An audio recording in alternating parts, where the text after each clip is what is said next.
The Adventures of Tom Sawyer by Mark Twain. Tom! No answer. Tom!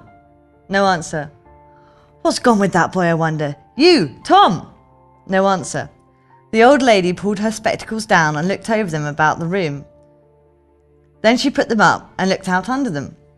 She seldom or never looked through them, for so small a thing as a boy.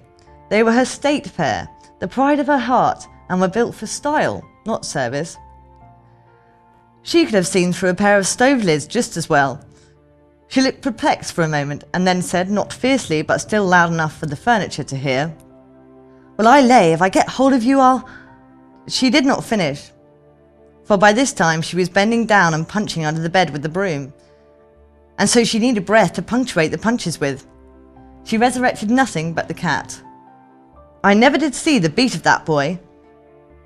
She went to the open door and stood in it, and looked out among the tomato vines and jimson weeds that constituted the garden. No, Tom. So she lifted up her voice at an angle calculated for distance and shouted, "You, Tom!" There was a slight noise behind her, and she turned just in time to seize a small boy by the slack of his roundabout and arrest his flight.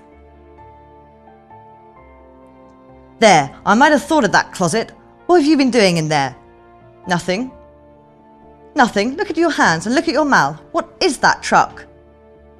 "I don't know, Aunt."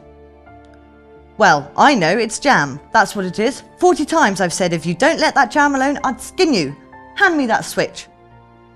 The switch hovered in the air. The peril was desperate. "My, look behind you, Aunt!"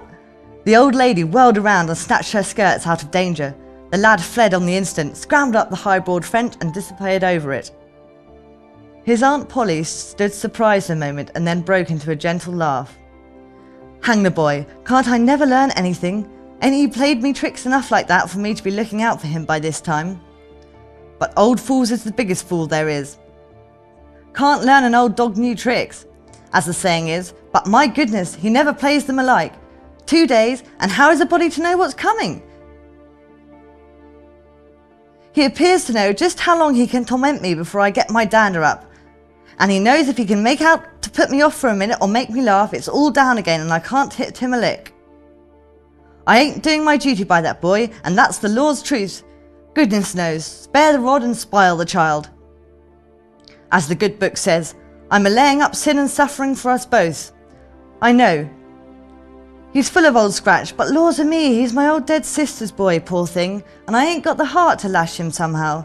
Every time I let him off, my conscience does hurt me so, and every time I hit him, my poor old heart breaks.